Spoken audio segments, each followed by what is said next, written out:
Hi and welcome back to my channel. Today I want to talk about failure because as an artist who just started my business about a year ago, I have dealt with a lot of failure. And I think it's really important to talk about it because I feel like not a lot of people do talk about what it's like to fail and that failure is inevitable. And I just want to be the person that talks about it, and I've especially been processing a lot of failure in the past couple of months around my art, selling, not selling, more like it, and I want to talk about it with you because I think it's more common than a lot of people let on. I'm going to be kind of like organizing my studio as we talk about failure because organizing my studio this week has really helped me kind of clear the air and clear a lot of that baggage out of my studio and kind of just feel like I can start fresh. So as you've seen in a lot of my other videos that I've posted recently,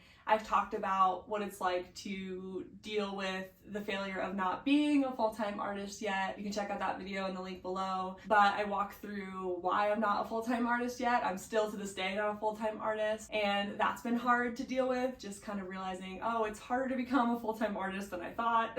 I've also dealt with the failure of my whole first series not really selling. I have probably like 30 paintings that were still in my studio that I had to kind of just move out of the studio because they were just taking up space in here. And I had to deal with the fact that, hey, this series isn't selling right now. And that was hard to deal with as well. So moving those out of my studio has really helped clear my brain and my psyche, I guess, and my space, literally, because I was just letting those paintings just sit in here, stuck up on the shelves, and every day, whether I realized it or not, I'd come in the studio and see those paintings sitting there, like I said, consciously or unconsciously, and that affected me. Like, I didn't feel like I had the room or space or energy to create anything new because all these paintings, these older paintings, were just crowding my space. And it led to these beliefs of like, oh, if I paint anything else new, it's probably not gonna sell, so what's the point? Like I said, that belief was either present consciously or even in the back of my mind, and it led to me not creating as much. And that failure, quote unquote, of not selling those paintings really felt heavy to me. It made me feel not good enough as an artist. It made me worry that I might never sell any of my paintings ever again. And I just kind of started to spiral from there because not selling this first series felt like a big deal because I thought they would sell easily. I thought I could sell all the prints I made of them easily. And it just didn't happen like that. And no matter how hard I pushed with the marketing, with emails, with social media, this first series just wasn't moving. And that failure hurt on so many levels. I have been dealing with self-doubt. I've been dealing with confidence issues, self-trust issues. I've been working through it. I have been having to rebuild my confidence as an artist. I've had to rebuild my own trust in myself. I've had to been rebuilding my own creativity and trust in my creativity. And I think the first step of that was owning it and saying, hey, it's okay that these paintings didn't sell. It doesn't make me any less of an artist. Moving them out of my studio has helped so much. I know they're just sitting in the basement, but at least I have the space and hopefully more clarity to keep creating and not have those paintings just sitting there as a burden. I will say I got some of my paintings out of the studio. They're sitting in the paint and sip place that I work at. I'll show some footage of that now. So that was really, really good. So it's not all failure. Those paintings are out there sitting at a paint and sip place. Though they haven't sold, at least they're also not in my studio. And I just want to talk a little bit too about not being a full-time artist yet and how that failure has been kind of processing through me as well. Like I said in my other video, I really, really thought I would be a full-time artist by now, and I've had to really reckon with the fact that that hasn't happened yet. And I thought that I was like over it, like it's fine, I'm fine, I'll be there, I'll get there eventually, and I still am thinking that, but more and more every day I kind of let go of like that need to be a full-time artist. I let go of that pressure I put on myself to be a full-time artist. Lately, I've been really embracing the fact that I have those other two part-time jobs, and I actually was talking to Ellie Milan the other day, and she said, hey, you actually are a full-time artist, but you're a full-time artist with 2 side gigs. And that kind of hit me in a weird way. Like, I had never thought of it that way, and yes, I'm not like what you would think is a full-time artist, but I do spend the majority of my time trying to sell my art, trying to make art, and then I do the 2 part-time jobs on the side.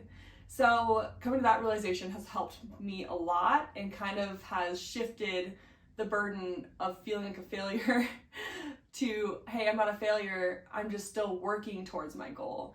And I think that's part of what it means to deal with all this failure, is knowing that these failures are inevitable and some of them are smaller than they might feel, because I definitely let myself feel like the failures were consuming me. They felt bigger than me. They felt like things I couldn't control.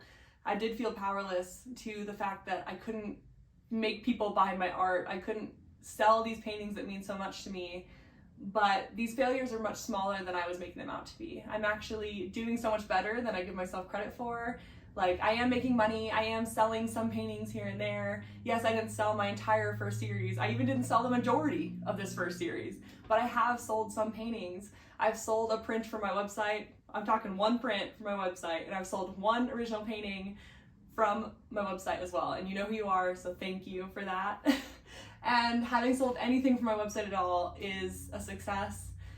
Talking to you guys here on YouTube is a success. Like, this is hard too, and I know that this comes with failures as well. I have put myself out there as an artist. My paintings have been shown out in the public. Like I said, I have 5 paintings showing at the Paint and Sip place now, and I've been in art fairs, art markets. I've really put myself out there this first year, and to have me have expected not to experience any failures was, may I say, crazy, because it's inevitable to have failed on this journey so far. And that seems obvious now, but back when I was going through it and am still going through it, you don't expect to hit those failures. You really expect to just do it, like just succeed and not hit failures. And I'm really learning to expect failure now. So I wasn't expecting it before, and I think because I've been going through so many failures, now I do expect failures to happen, and hopefully they won't knock me out as much as they have knocked me down previously. I'm learning to expect failure, and I'm learning how to deal with failures, how to overcome them. I don't like the word overcome. I'm learning how to process them and how to not make them bigger than they are, but learning to not make them about me, but understanding they're part of the journey. So now that my studio is clean and organized, I am ready to start just creating more, like actually being true to myself and acknowledging that failure is gonna happen, and keep painting and keep marketing and keep being present with myself, my feelings, and sharing with you all about where I'm at in my journey.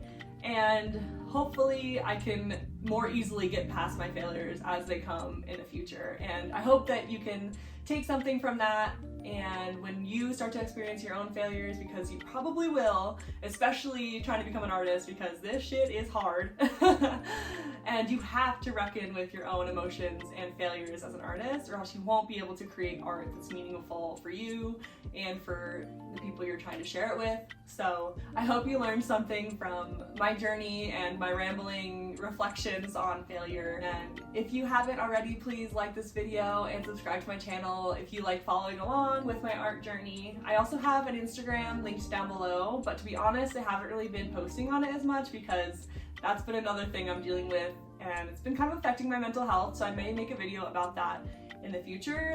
I also have my website, carlyjeanart.com. If you are interested in buying a print or in original paintings, I do have my website, so go ahead and check that out as well. Anyway, thank you so much for watching, and I hope to see you in the next one. Bye guys!